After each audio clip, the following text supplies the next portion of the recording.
Welcome, welcome.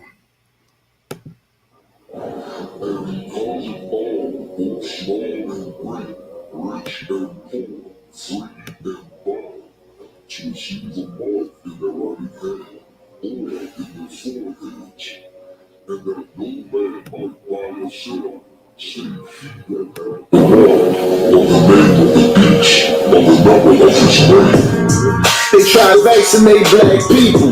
Got me blocking the shot like Shaq Diesel. Know you heard of the woman in the back eagle, fleeing from the dragon in the book. We are that people. 400 years a slave, I am that Hebrew. In the last days with the pole, I am that legal. I'm just trying to get it right with the right plan. Crackers trying to put a mark in my right hand and my forehead. Can't buy and I can't sell, and I can't breathe, can't yell and I can't smell. COVID-19 in the air while I inhale. Am I inhale over America? I can't tell.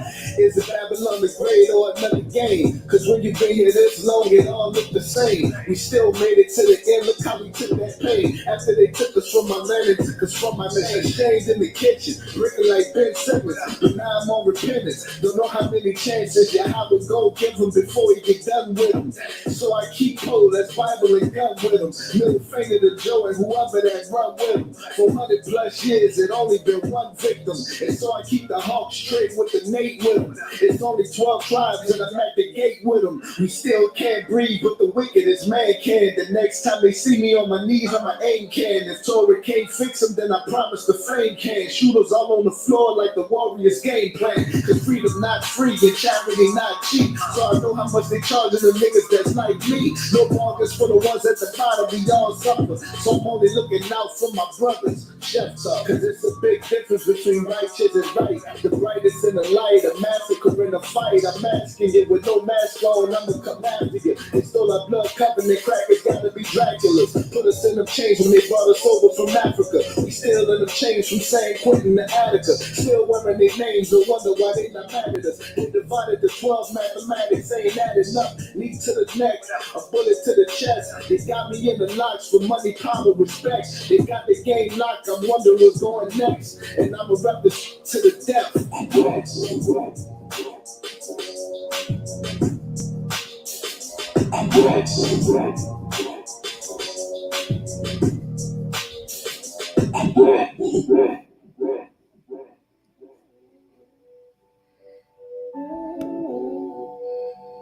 Hello? Yeah. Yeah.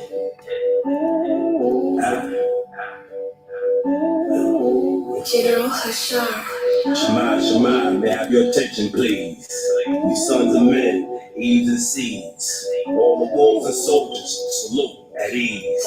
Remain on your square, 45 degrees. Always be prepared, never be deceived. Give y'all a standing ovation, let's do this right. Here's some motivation, don't let nothing stop you. Let's have a holy conversation, hold back your dogma. Wait, here comes Satan. She want a Birkin bag of Balenciaga. Damn. Just bought the Prada, let me switch. Now you're getting nada. No more chips, just my pina colada. Yeah, I'm rude in speech, I'm not polite. Yo, turn the other cheeks. You caught that, right? It's the foul mouth minister, guard the perimeter. Went to war with Alexander, slapped the shit out of Caligula. I love a box of chocolate, dark in particular. Get your hand in my pocket, shelly a fibula. Tear the devil head off, I'm anxious, nigga. Molded by the coldest ancient niggas. Like Elisha and Moses in them ancient scriptures. Crackers opposers say we ain't them niggas. Let's write some poses, I'll take some pictures. A memory that'll last a lifetime. You'll remember me if you're out the spirit in your right mind. The past, get that out. Yeah, that white wine. Let's make a toast. It's the right time. Everywhere you go, let your light shine. Here's a light for life, nigga. Bottom line.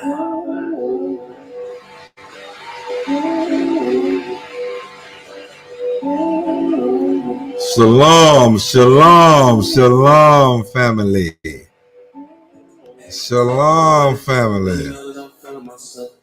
Shalom, shalom, shalom. Let me unmute the brothers right here real quick. Shalom, shalom, shalom. You are now tuned in to Controversial and deep conversations with Hebrew Israelites of different teachings / doctrines. And before we start, this is part 4. And before we start this, I want to tell y'all, everybody, when this is over with, go back and catch episode 18 of the Scoring Black Man podcast. It was called "What Should African Americans / Negroes Be Doing Upon the Brink of World War III?" Go back and check that out when this is over with. And this is Controversial and Deep Conversations, part 4, with Hebrew Israelites of different teachings / doctrines. Brother Israel, I know you're never afraid, man. You click that damn link every damn time. How you doing, brother? Shalom. Shalom, brother. I'm doing good. How is everybody, man? I'm doing good. Glad to be amongst the brethren again, and discussing the scriptures. That's something I like to do. Yeah. Shalom, bro. I mean, and we had the brother Ben Weeb on here. He probably be jumping back and forth on. He's settled in where he's at, and we're gonna do this thing. Everybody, the link is in the live chat. Please click the link. Come on. This is an open discussion. It's really, it's not a debate, but we could, challenge each other with the scriptures or whatever. And so the topics of the night would be, let me read the title again, part 4 of Controversial and Deep Conversations with Hebrew Israelites of different teachings / doctrines. Oh shit. Excuse me. And the topics will be, is weed and strong drink lawful? One wife or multiple wives? Saturday Sabbath or lunar moon Sabbath? Should Israelite women be teaching? Should we be using Freemasonry knowledge with the Holy Bible? And what is the sacred name of the Most High God? Shalom, brother Ben Awi. I understand technical difficulties. Shalom to your brother. Shalom to the sister Star out there. Shalom to everybody that's watching. Once again, the link is in the live chat. Please hit it. It's an open discussion. I don't know why y'all got stage fright, but brother Israel, we're gonna start off with let's go ahead and start off with the one that I know will be near and dear to you. Should we be using Freemasonry knowledge with the Holy Bible? Well, first and foremost, you have to distinguish the Hebrew knowledge according to Masonry from Freemasonry. There is a difference, but Masonry has always been the trade of the Hebrew people, and that's why a lot of scriptures refers to Masonry. For example, even Yahshua said the stone that the builders rejected. What is that applying to? David also mentions in this psalm. This scripture is referred to. Also, this is what you see throughout the scriptures, from the building of the Tower of Babel. You see it with Noah's construction of the ark. You see it with David giving Solomon the blueprints to the temple, and Solomon building the temple, overseeing the building of the temple.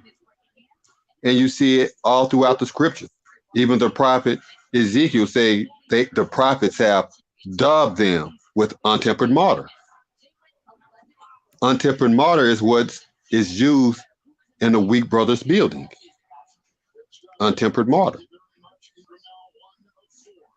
So these are scriptures that refers to building. They said this has always been their trade. Like I said, you have your nobles and you have your ignobles. You have those of the Israelites that doesn't even know that there's a connection. Their only knowledge is the indoctrination that they have been given. But there is a deeper knowledge. And yes, their elders, their shepherds, and a lot of their people in higher appointments, they have this knowledge, and they are a part of these organizations or this fraternity. But however, this has always been a rite of passage for any Israelite. And this is also throughout the scriptures. So it's not so much that that people try to apply Masonic stuff to the scriptures. It has always been a part of the scriptures. Always. All your civilizations came from these builders, these Hebrews, and everyone in their respective tribes, in their clans and their families, under the everlasting covenant. And so as far as Masonry and the Bible, that's what I like to say about that. And also check out the podcast. If y'all haven't checked out, Brother Israel has did a whole podcast show on Freemasonry being a part of Hebrew Israelite culture. Is doing probably the best numbers out of all the controversial and deep biblical breakdown series shows that he have done. When it's over with, go check that out as well.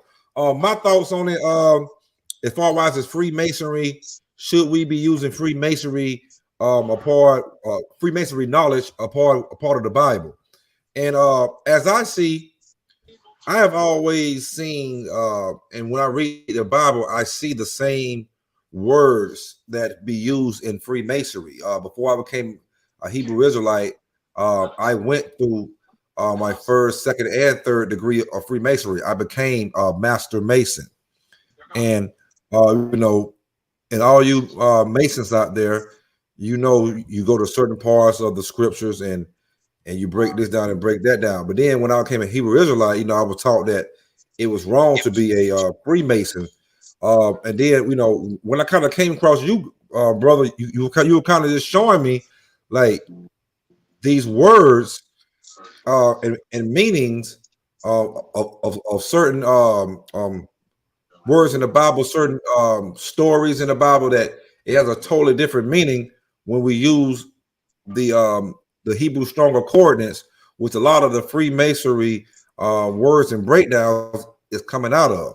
So, I do think Freemasonry knowledge does kind of help understand the Bible a little bit more and help break down these scriptures. Like the brother Ben Weave said, you're Boaz, a noble and just king, But you have Boaz and Jahim and all of them. And when I really just look at when I was doing, my apprentice and fellowcraft and Master Mason initiations and studies, I find more of a breakdown aligned with Hebrew Israelite teaching than a Christianity teaching. So, but that's all I have to really say about that. Once again, the link is in the chat. Y'all come on, give your opinions. It's an open discussion. Please come on and give your opinion. I would like to add this. It's not so much that it's not so much that Freemasonic knowledge helped the Bible, help us understand this Bible. The Bible helps us to understand the origins of the Masonic order. It's not the way that people think. Oh, the Freemasonic knowledge is what helps us understand the Bible. No, it is the Bible. It is the law and the prophets that help us understand the true origins and the rites of passage and the laws and the ordinances referred to them. That is what the law gives us. You have a law that is for the Masons, and you have a law that's for the common people. It was all one law. Whatever referred to the Masons were for the Masons. Wherever referred to the common people were for the common people. But certain laws were for all of them, such as the laws of purification. This was meant for all the Israelites, not all the Israelites, but for all the patrimony tribes, period. Because all of us have to live by the law. Can no one despise the word of Yah? That is blasphemy. So if the law says this, and the prophets know that they had to live by the law, and they brought this message, but people still want to live by their own indoctrinations, then they have despised the word. They're not despising the messenger. A lot of people despise the word because they do not like the messenger, but it's not the messenger that you are despising. It is the word. So, for example, in the law, the ordinance of the Levites and the priesthood, we know that Yahshua followed the law. He even quoted it.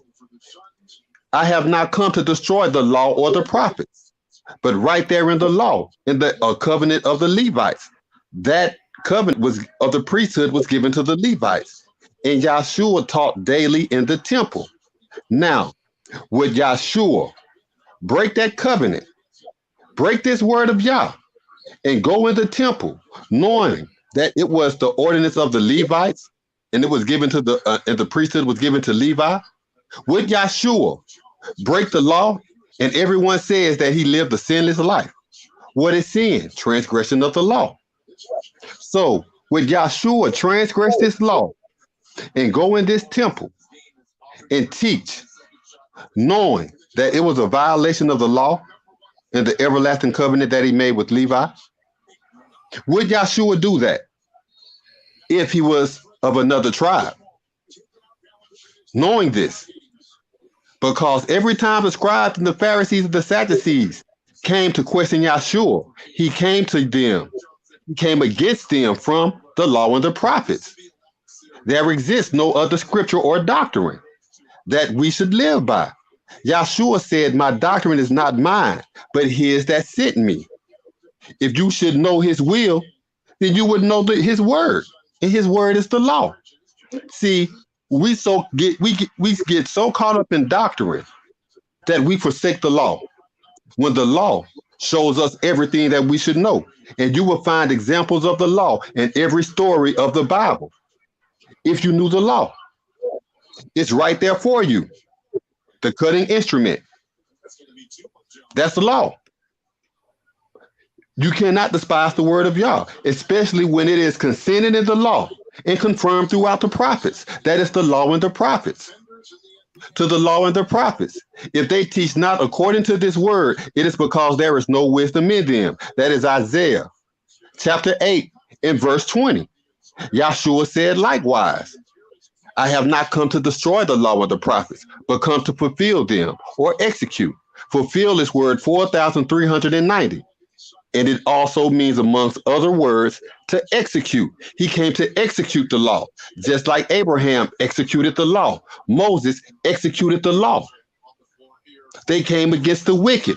In order for Israel and for the patrimony tribes to prosper, the wicked must be cast out. How do you discern or determine or distinguish the wicked? Those who do not want to live by the word of Yah, who do not want to live by the law.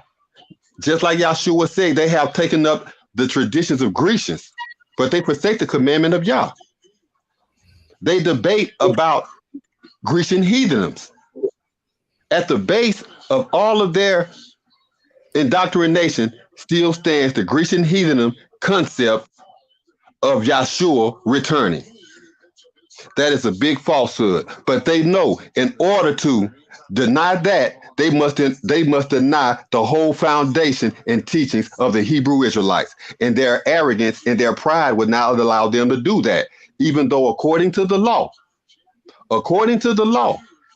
we know that Yahshua had to be a Levite to enter into the temple. But now, who would you believe? The word of Yah or the indoctrination of a chief or a man? You must ask yourself that. At the end of the day, I don't care how great your teacher says he is or how much acclaim he gets from other people, influential people, no matter who it is. But when it comes to the word of Yah, I don't care how great you is or how small you is, you will either submit to the word of Yah. And that is our Islam. Submission. Submission to what? The will and the guidance of Yah. What is his will? To keep his commandments. To love him with all your heart, your mind, and your understanding.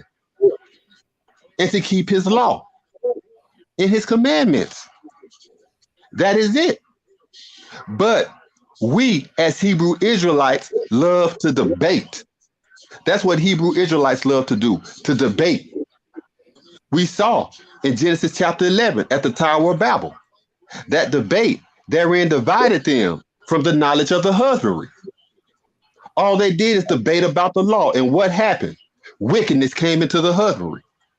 Idol worship, adultery, war, witchcraft, because they forsake the word of Yah. They despise the word of Yah.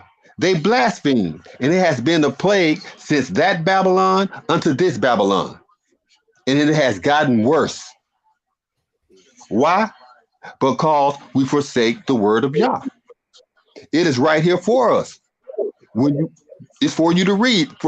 For one thing, I don't even have to so much as translate a lot of the oracles. I could go straight to the law and show you.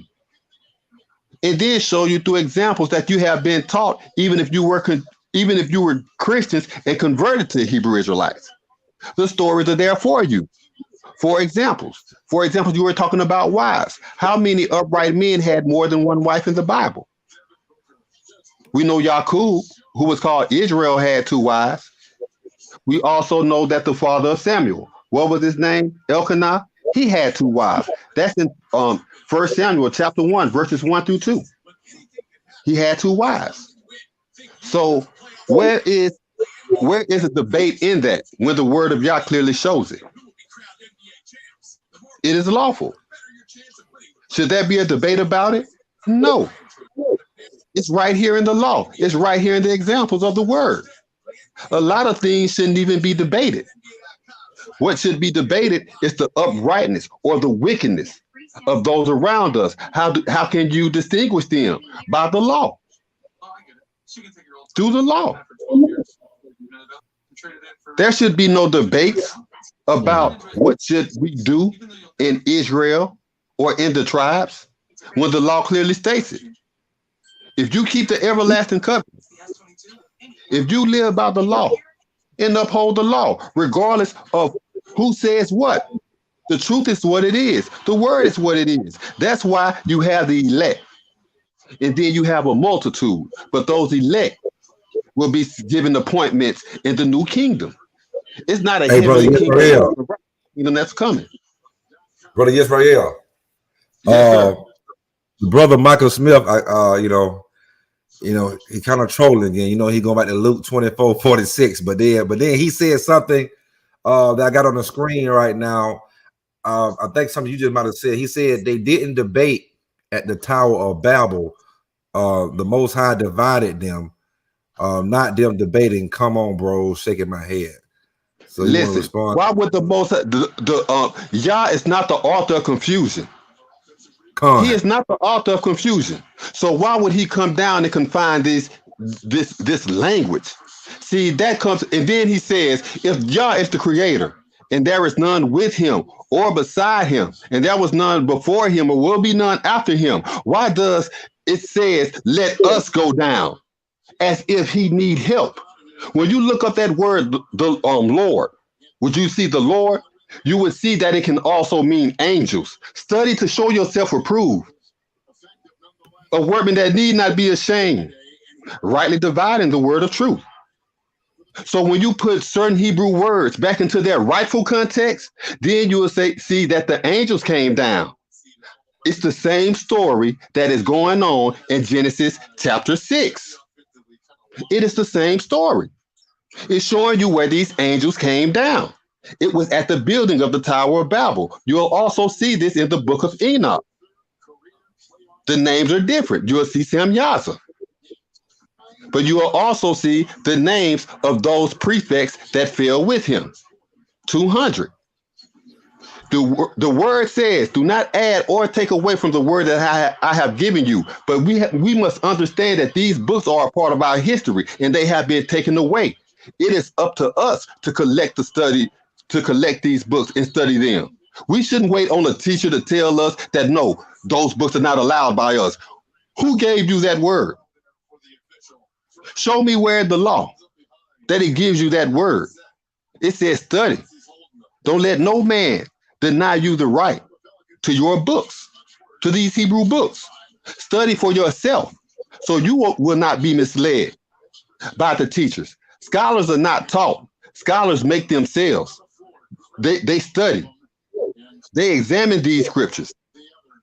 This is not something that comes overnight. You must apply yourself.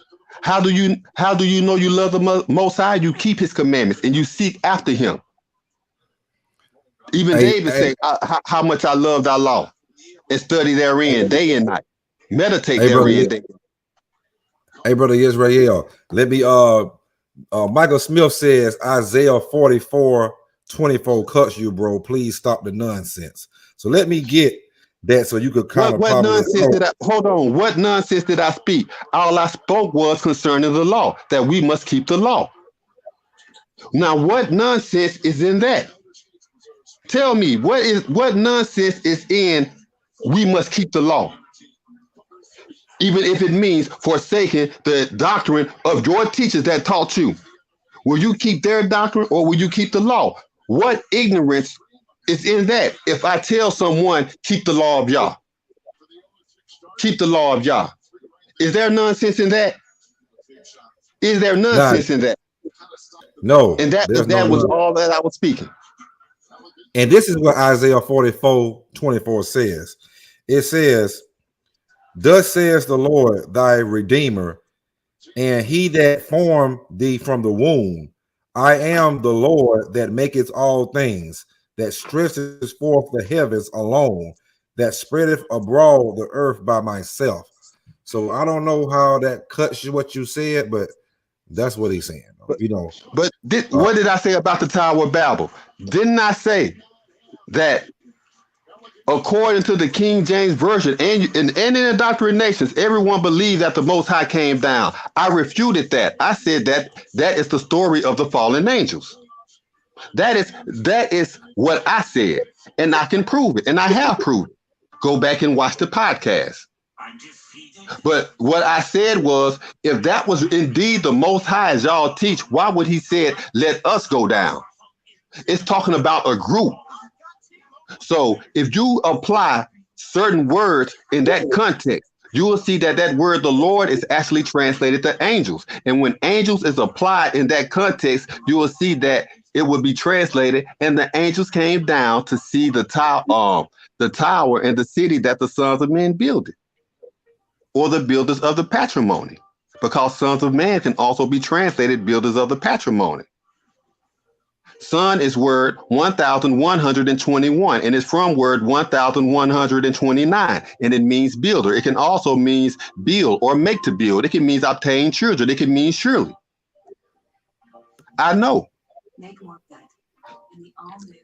Men is word 1121, and it's like word one, and word one is Ab, A-B, and it means father, fatherless, chief, patrimony.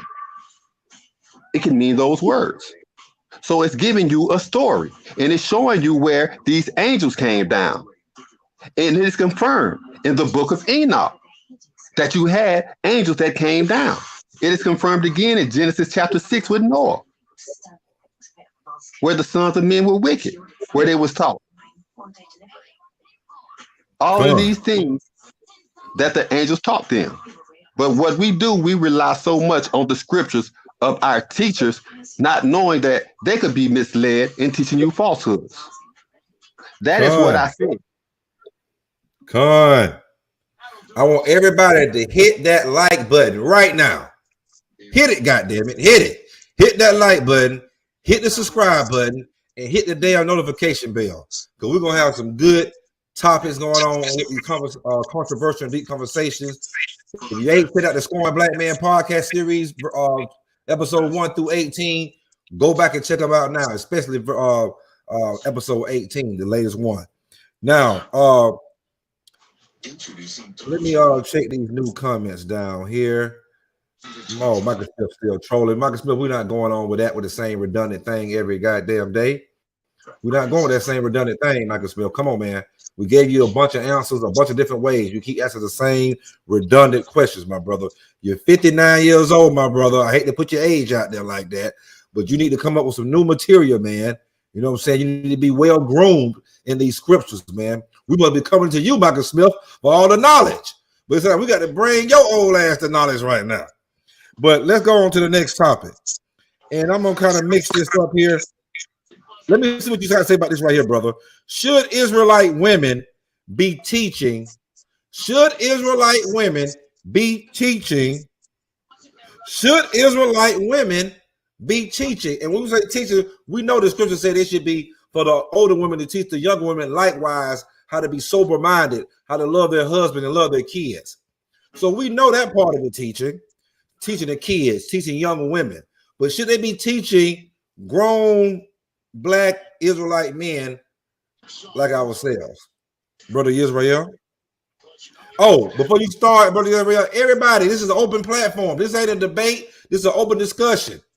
Y'all scared? Click that link. I'm going to drop it in here right now for you. Click the link.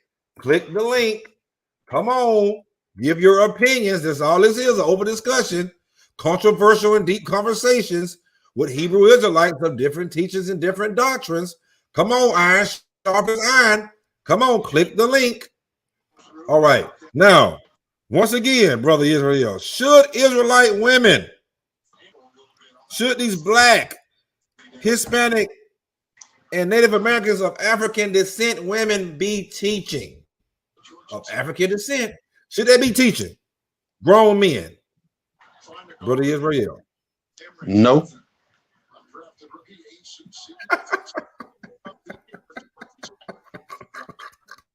Would you like to?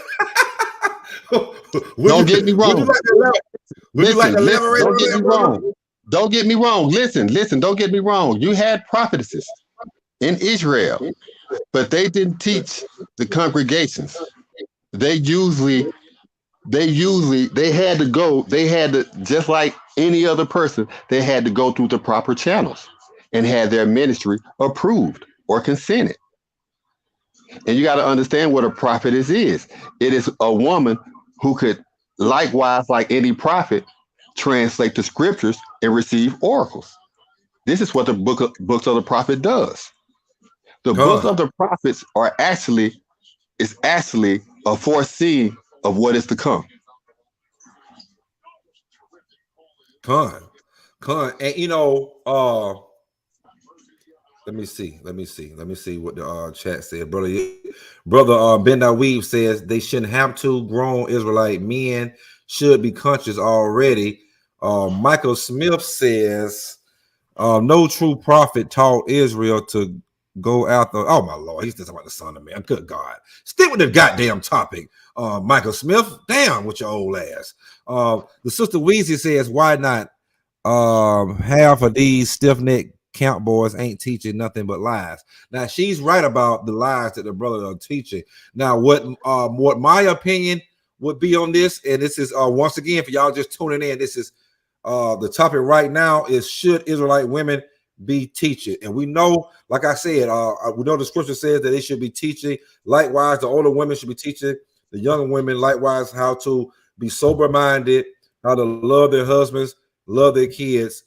And I believe that. Now, I do believe it's okay for Israelite women to teach grown men that don't know the truth, to bring them in, like teach them that they're Israelites, and and then once they teach them that they're Israelites and they hook them in, then bring them to brothers that's seasoned like ourselves, so we can be teaching them. Now I'm gonna ask you this right here, because we have a lot of women that teach, and I'm gonna give a couple of them a shout out.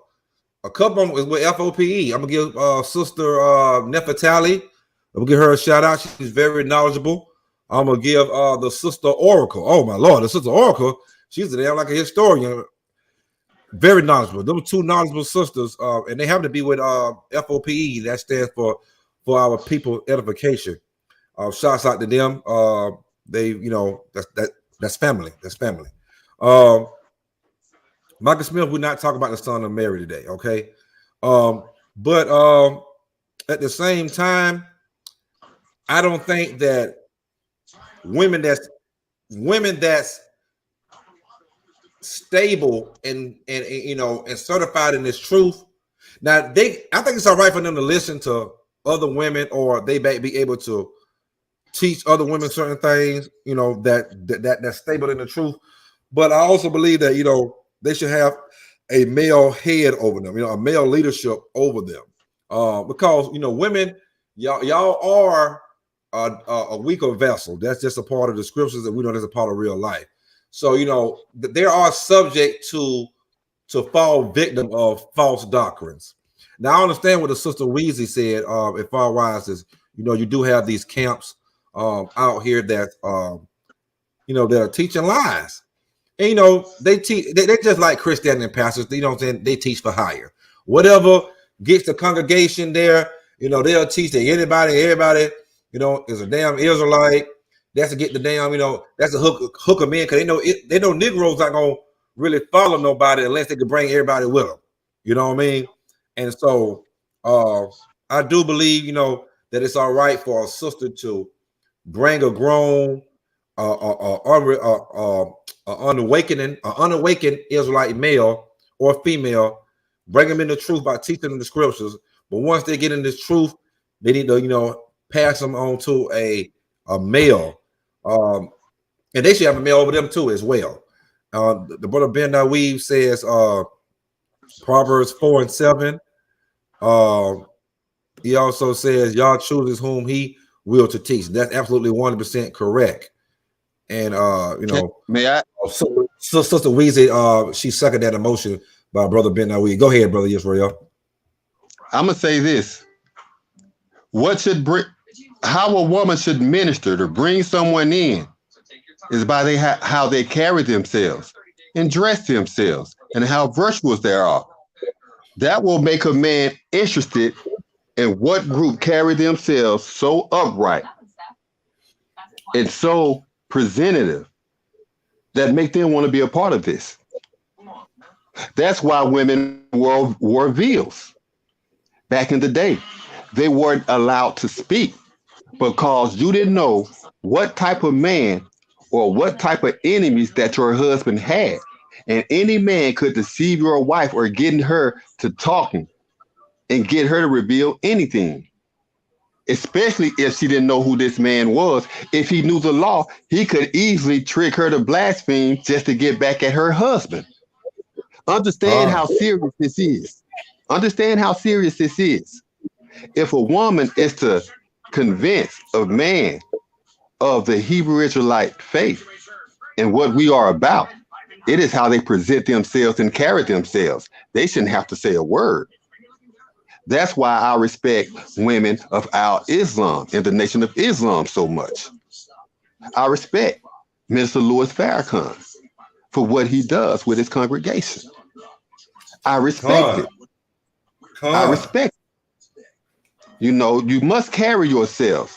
Your life and how you carry yourself and how you present yourself and how you treat other people with kindness. Let the law be manifested through you, so no one else can point fingers at you and say this about you or that about you. But let all your actions be according to the law, so none can come against you. Be slow to speak and quick to listen, because you don't never know when someone greater than you can use your word against you. And that's what I want to say about that. Come. Once again, God damn, these little gnats everywhere. Once again, as Sister Weezy said, there have been times where Israel have saved, when women have saved Israel, and she's absolutely correct. Deborah was a prophetess of it. And that's what I was saying. But she used her ministry. And when I said she had to have that ministry consented, what is a prophetess is a female version of a prophet. How did a prophet present his word? He used his ministry, but he had to get his ministry consented. Understand there is an order in everything, even if the rest of the congregation may not be aware of it. That's why you have elders. That's why you have bishops. That's why you have reverends. That's why you have scribes. That's why you have deacons. That's why you have all these little positions. Everyone in their aptitude, in their learning, in their respective degrees, in their offices, because there is always one that knows more than the other. That is how this works. Just like you have sovereigns, and you have those that's over sovereigns. You have princes. You have your priests. You have your different appointments, your different degrees. One always know more than the other. And according to their own knowledge and their own understanding in the scriptures, in the law, that what makes them greater than their counterparts. Like Judah ministry prevailed over the other brothers of Israel, of Yaqub. Judah's ministry prevailed. His ministry was stronger than his brother's ministry.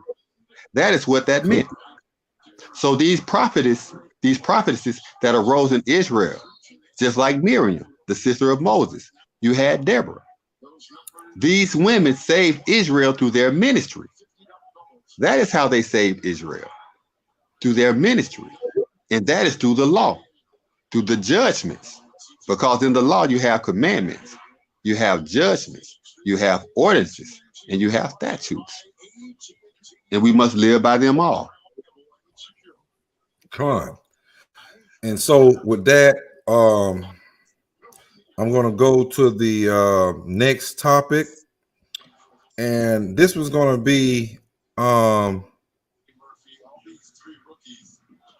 what is the sacred name of the Most High God? I'm going to say Yahuwah, Yahweh. I'm going to say those, and it depends on your pronunciation. Once again, what is the topic right now? What is the sacred name of the Most High God? What is the sacred name of the Most High God? Once again, the topic right now as we speak is, what is the sacred name of the Most High God of Israel? And like I say, I will say that me personally, I will say Yahuwah and Yahweh. It depends on how you want to pronounce it. Once again, click that like button, hit that subscribe button too, the notification bell, hit the like button right now. Hit that subscribe button right now. Hit that notification button, the notification bell right now. And when this is over with, go catch the Scorn Black Man podcast series, episode 1 through 18. Go catch Controversial and Deep Biblical Breakdown series. Do that. The link is in the chat. Come on, open discussion. What is the sacred name of the Most High God of Israel? My opinion on it is Yahuwah, Yahweh, depends on your pronunciation. And it's all in the tablets. I know the brother Israel, he better expound a little bit more, deeper on it. Click the link. And we got brother Ben Nawi says Yah. Sister Weezy, One Love says Yah. And as long as you have a Yah in it, hallelujah, Yah. Praise thee, Yah. But brother Israel, I'm gonna pass it to you and let you expound on that, my brother. Well, I said y'all too. Psalm chapter 68, verse 4, Exodus chapter 3, verses 13 through 15. It's Yah. As a matter of fact, this is Exodus 3, verse 14, and Yah said to Moses, I am that I am. But first, let me go up a verse 13, and it said, Moses said to Yah, surely when I come to the chiefs of Israel and shall say to them, the sovereign of your forefathers have sent me to you, and they shall say to me, what is his name? What shall I say to them? And Yah said to Moses, I am that I am. But he said, understand that word and is also can be translated but. It's word 1161 in the Greek dictionary of the Strong's Exhaustive Hebrew Aramaic Concordance, or the Strong's Complete Dictionary of Bible Words. But he said, this shall you say to the chiefs of Israel, I am have sent me to you. And we know that Yah means the self-existence. Yah is word 3050 in the Hebrew Aramaic dictionary. And this word is also from word 1900, and I want to say 61, and it means Hayah, and it means to exist. So we see that I am, or self-existent, or exist, is Yah. And verse 15 says, and Yah said moreover to Moses, this shall you say to the chiefs of Israel, the sovereign of your forefathers, the sovereign of Abraham, the sovereign of Isaac, and the sovereign of Jacob have sent me to you. This is my name forever, and this is my memorial until all generations. So we see that the sacred name is Yah. When you see word 3050, it tells you that this is the sacred name. It is the sacred name. And the sacred name was removed and it was replaced by the name of Canaanite deities, because we know that God was translated from El. Well, El was the chief god of Canaan. And in Canaan was worship, a trinity. You had El, you had his consort, who was Asherah. She's also called Ishtar or Isis. And they had a son, Baal, which is translated the Lord. So you had El and Baal, or God and the Lord, and you had Asherah, Isis, Ishtar, Asherah, however you want to pronounce her name. This trinity was worshipped throughout the tribes of Canaan. These were the forefathers of what eventually became the Grecians. These are they. And they have always worshiped God and the Lord. And as we see in the King James translation, you will see this term, the name of this deity, throughout. You will see the name God. You will see this name, the Lord. But that is not an honorable name. It is not a holy name, and it's definitely not the sacred name. The sacred name is Yah. And he is the sovereign of the sacred courts. Creation. Now I'm gonna ask you this right here, brother. I'm gonna ask you this right here. Oh man, they whooping Michael Smith ass in that chat right now, boy. They whooping Michael Smith ass over there, boy. Ooh, boy, they whooping Michael Smith ass in that motherfucking chat right now. But let me ask you this right here, brother Israel. Now I've heard some people, like I heard Elder Ricard from GOCC, Gathering of Christ Church. I heard him say that the name Yahweh is the name of the Canaanite god, and we shouldn't be saying Yahweh. What you guys say about that? Yahweh is an appellation that was used. It's an appellation. And the appellation is like another name or a form of the name. Actually, the tetragrammaton cannot even be unraveled. But the tetragrammaton, this is what refers to the tetragrammaton. In Exodus 3:14, where it says, I am that I am. Now, it said, and Yah said to Moses, I am that I am. But that was not the name that he gave Moses to give to the chiefs of Israel. The verse continues, but he said, this shall you say to the chiefs of Israel. And Yah said moreover to Moses, this shall you say to the chiefs of Israel, the sovereign of your forefathers. Yah, the sovereign of your forefathers, the sovereign of Abraham, the sovereign of Isaac, the sovereign of Jacob have sent me to you. This is my name forever, and this is my memorial until all generations. So this is in the law. Understand, this is consented in the law. Once it's consented in the law, we know that the law is true. Psalms chapter 119, verse 142 says, thy righteousness is an everlasting righteousness, and thy law is the truth. Yahshua says in St. John chapter 17, verse 17, sanctify them by thy word. Thy word is the truth.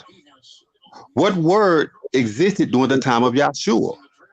The law and the prophets. Correct? God. This is what Yahshua taught. The law and the prophets. but the scribes and the Pharisees didn't understand it because Yahshua didn't come with a doctrine that everybody was teaching. He simply came with the law of the prophets, and that was foreign to them because up until that time, they followed after doctrine. They lived by the Right. traditions of the Grecians. This has always been a plague in Israel ever since the time of the Canaanites. It didn't only start.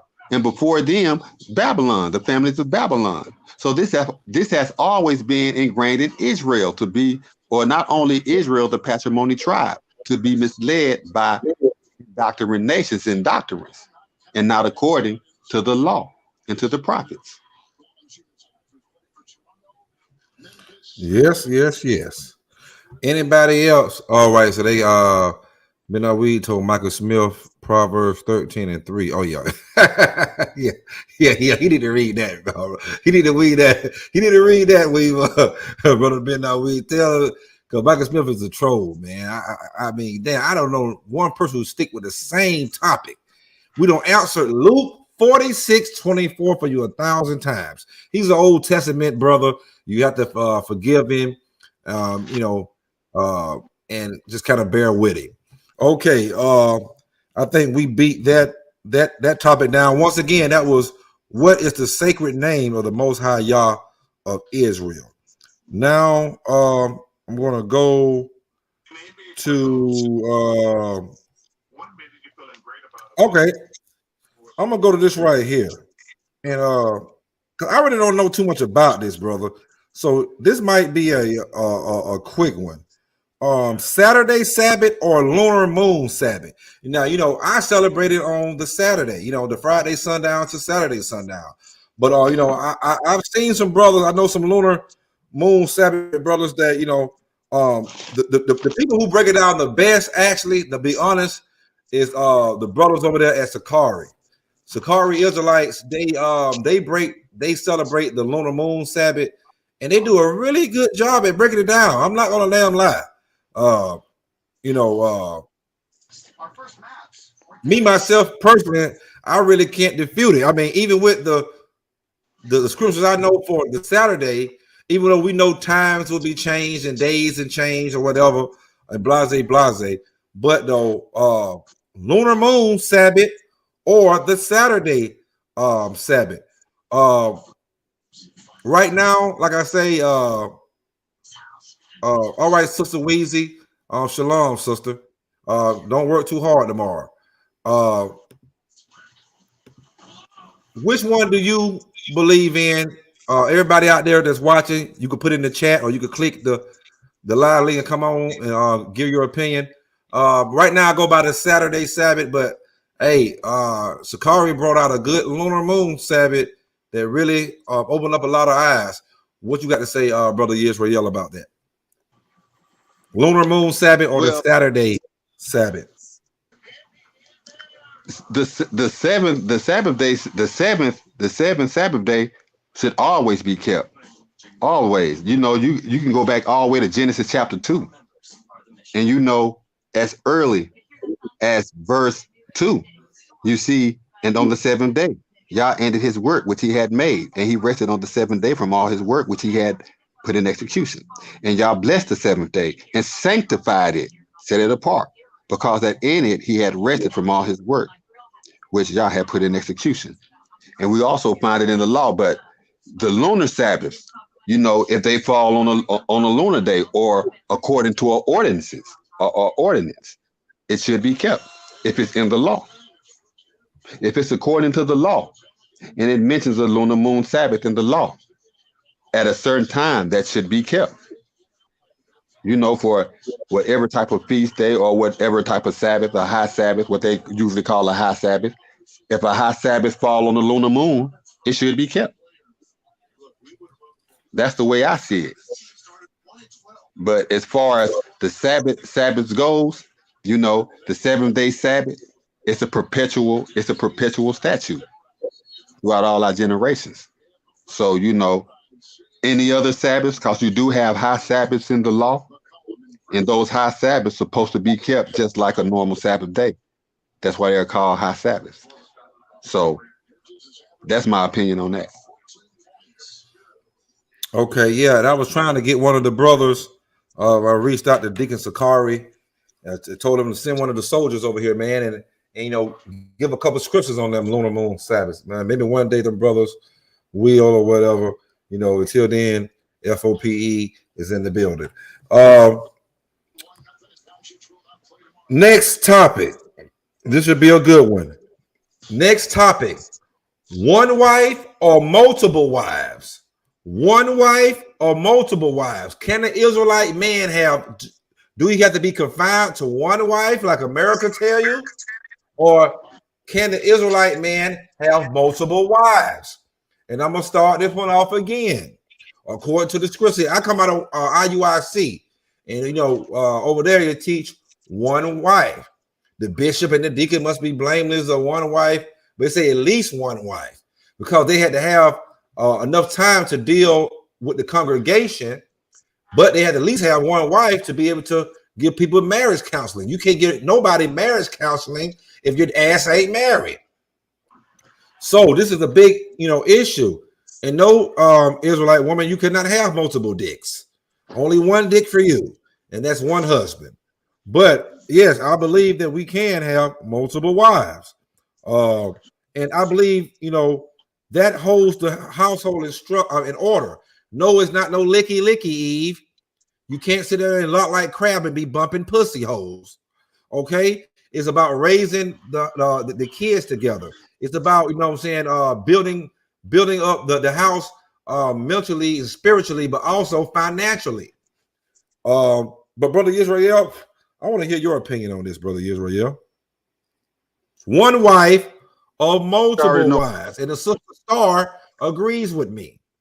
Brother Michael Smith, man, damn, can you stick with the topic, brother? All right, Brother Israel, my bad. You can have multiple wives, man. Even the law says if you have two wives, one loved and one hated, you shouldn't treat the hated less than you treat the one that's loved. You should treat both of them the same. That's in the law. And like I said earlier, you see it with Yaqub. He had two sisters as wives. You see it with Elkanah, the father of Samuel. He had two wives. 1 Samuel chapter 1, verse 2. Solomon had what? 300 wives, 700 concubines. So, hey, you know, I believe we just, all that one wife stuff, that's when you begin to institute, like I was saying earlier, Grecian heathenism into our culture. That's simply what that is. They cannot, that message about only having with one wife, you know, that's not law. But what they should do is where I say a bishop should only have one wife and be blameless or whatnot. Understand that word wife could be also translated a husbandman. A husbandman. Someone whom he teaches. Just like Elisha the prophet. He had a husbandman, Gehazi. And remember, Gehazi went to Naaman the Syrian and lied and said that my master wanted garments and this and that. And when he came back, Elisha knew what he did. Elijah had a husband. That was his husband, the one who he was teaching, the one who he wanted to take over after his duty was done, just like Elijah did with him.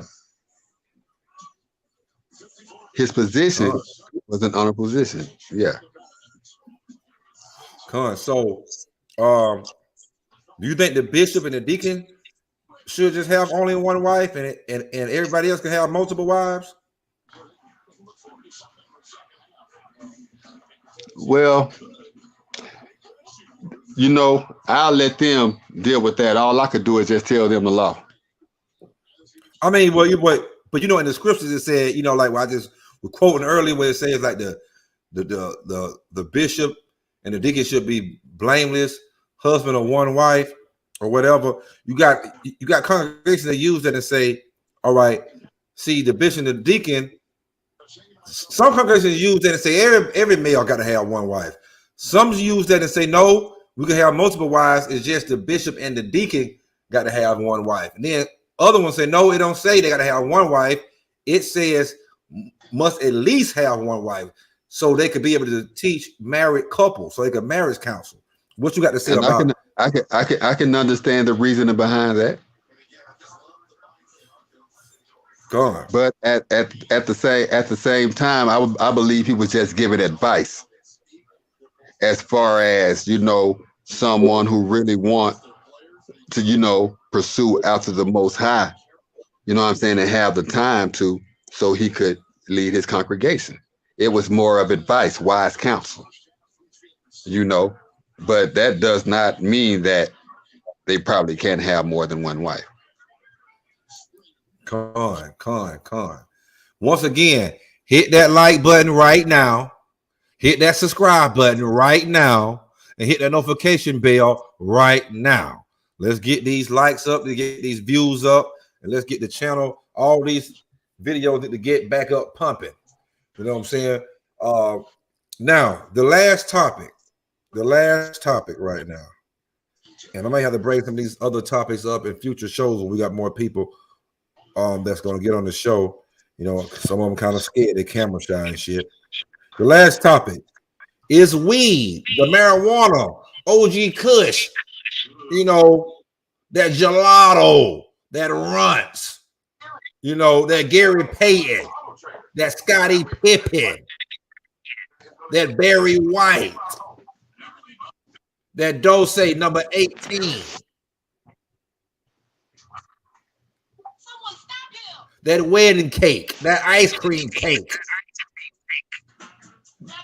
and the strong drink, the Anejo, tequila, the Hennessy cognac, the Ciroc vodka, the red wine, the white wine, the Moet, the Don P, the Cristal.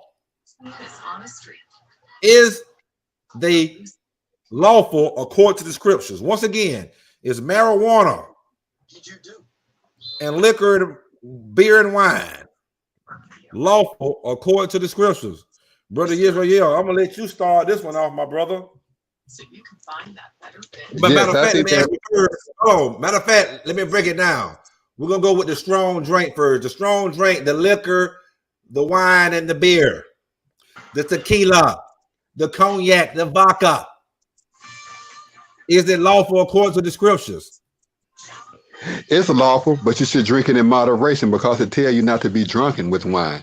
And there's laws referring to entering into the temple or the temple precinct, you know what I'm saying, under the influence of wine or drinking wine in the temple. So I believe that we can do it, but in moderation, so that it don't hinder us. That's simply what I have to say about that. Now, let me ask you about the marijuana, the weed, the medical marijuana, the kush, the gelato, the runs, the ice cream cake, the wedding cake, the sherbet, the Barry White, the Scottie Pippen, the Gary Payton. You know what I mean? You know, come on, man. Come on, man. Let me go down the list, man. Y'all put that, see, y'all put that here for a lot of reasons. Like you say, man, it has a lot of medical properties. But he put it here for our joy, our relaxation, and our merriment. That's what I feel about that. The brother Ben Dawid says liquor is cooked. Wine, all right. Ben Dawid says liquor is cooked. He also says that wine is lawful. Michael Smith says weed is a herb, a natural medicine, herbal remedy, proving over thousands of years of research with no deaths or life-threatening side effects. All facts. Okay, Michael Smith, he know how to stay with the damn topic this time.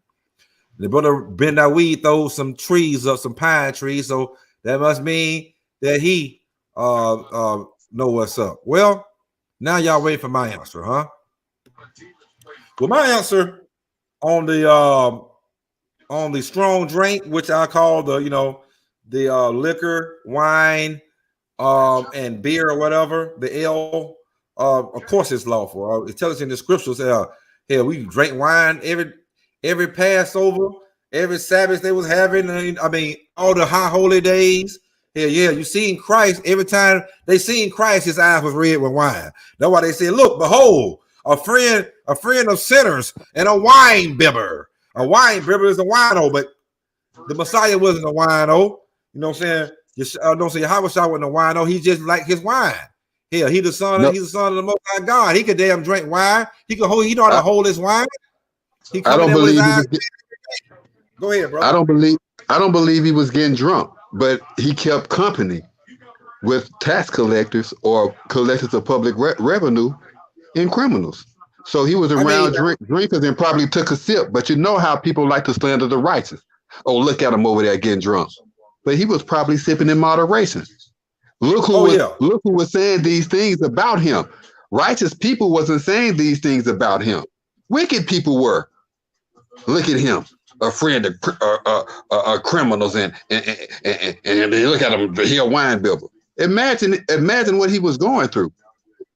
They were actually slandering him. If he knew the law, he knew not to be drunk, right? He knew not to be, exactly. So you must add the law into these stories that you read. You must apply law to it to understand it. I do believe, you know what I'm saying, that he got, he got effects off of it, you know what I'm saying? Like, he was drinking every day. His eye was red. And, I believe because he had to be able to deal with the world. Now, remember that he was over there in, what the hell that was that damn Galilee, like the damn, that was like little baby Iraq, man. I mean, that shit was like Chicago times 100. So, to deal with all them damn niggas and the wickedness, you walking around, you seeing all kind of crazy shit. People walking over bodies. I'm pretty sure he had to drink a couple of bottles of goddamn wine, but I don't think I don't think he was walking around sloppy drunk. I think he was walking around. If his eyes was red, it was from the fennel flower. And the wine too. and what is the fennel flower, brother? Tell him what the fennel flower is. I don't think Yahshua got drunk. Brother man, we said cannot teach like the Messiah did while drunk. Oh no, you know what I'm saying? Definitely don't think he was walking around drunk, cussing folks out. But he was drinking like us. You know what I'm saying? Like I got my red wine right now. You know what I'm saying? You know what I'm saying? And them fitches, So I believe, he walk around, like, man, boy, I got to feel kind of tight, you know what I'm saying, to deal with y'all niggas, boy. There's a lot of wicked shit going on right now. You know what I'm saying? Michael Smith says the New Testament says to be sober at all time. Michael Smith, you don't know what the hell the New Testament say. You don't believe in the New Testament, man. You're an Old Testament Israelite. You know what I'm saying? Old Testament Israelite, man. But so now on the marijuana tip, my opinion on the marijuana tip, just going by Genesis, and also I see, in the book of Daniel, I forgot what chapter the book of Daniel, but the book of Genesis use every green herb. And I don't subscribe to the book of Enoch, but I have read it a few times, and I see a couple places in there where it describes something that sounds like marijuana. And the brother Israel has showed me what the fentanyl plant is. Get your stronger coordinates. Break that down to them. Tell them what word that is. Tell them what word to start off with. The fidgets, and then the stronger coordinate number, the fentanyl. Explain that to them. Yeah, the word fitches is Hebrew word 7,100, and it's fennel flower from its pungency, from the pungency, the smell, the strong smell, and it's the bud. It is the bud, and Isaiah tell you that's how you harvest it, by the bud. So what did Isaiah say? What did he say though? Like, like in your translations, how did he break that down in your translations? Well, he was actually giving an example of the relation of the husbandry being like, and the husbandry being like a garden.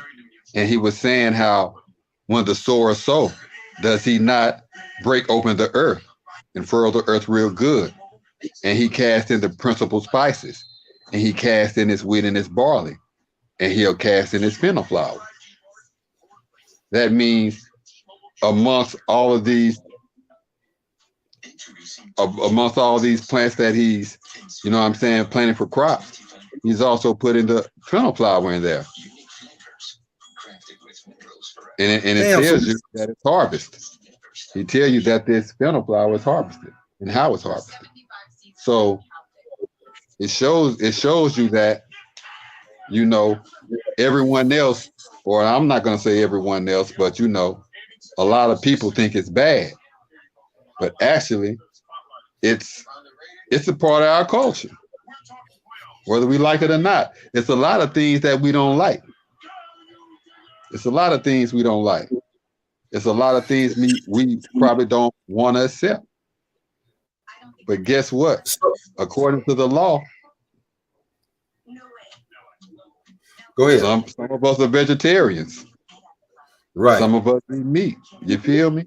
Just because you're a vegetarian don't make you a violator of the law. If you choose not to smoke marijuana, that doesn't make you in violation of the law. Just don't accuse your fellow brother because he does. If you like to sip you a little bit, go ahead.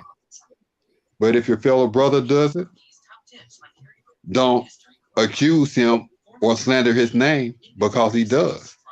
But if you see where he overdoes it, you pull him, and you take two witnesses with you.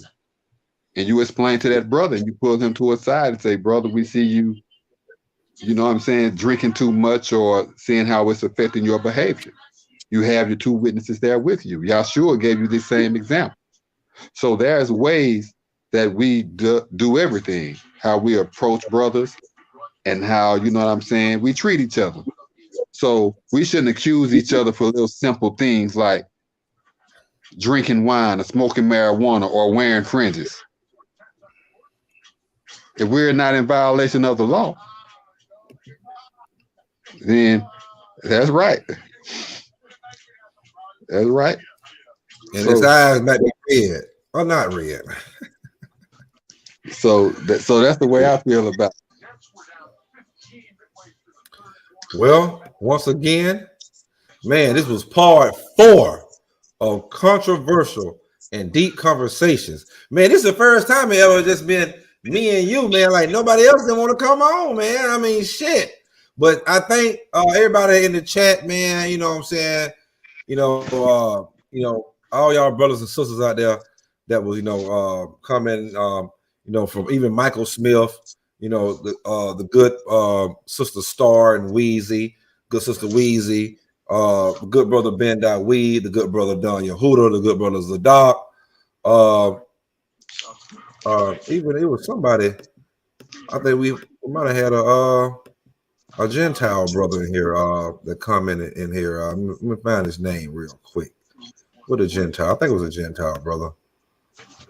What's his name? Usual. What was his name? Right here. The Gentile brother, man. He was showing love. But and so man, I like to give a shout out, man, to everybody, man. It's all love. Tune in next time to part 5. We're gonna have some good topics. Like I said, go back, catch the Scorn Black Man podcast series, episode 1 through 18. If you ain't caught if you caught all the other ones and you ain't caught episode 18, go catch it right now. This was part 4 of controversial and deep conversations with Hebrew Israelites of different teachings / doctrines. Part 4. And it's a wrap. May you brothers and sisters be blessed out there. And please tune in and wait for these shows. We putting them out there for y'all. We ain't getting paid. You know what I'm saying? Hey, y'all see the cash out right there. Yeah, I had one brother that sent me some money. One person, and the brother locked up. Shout out to brother Reckless Vaughn, them over there, man. You know what I'm saying? All the boys over there locked up in the Georgia penitentiary, man.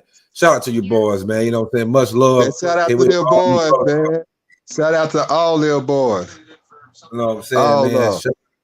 Shout out to all them boys, man. You know what I'm saying? Calhoun, Valdosta, Smith, Hayes, man, wherever you be at.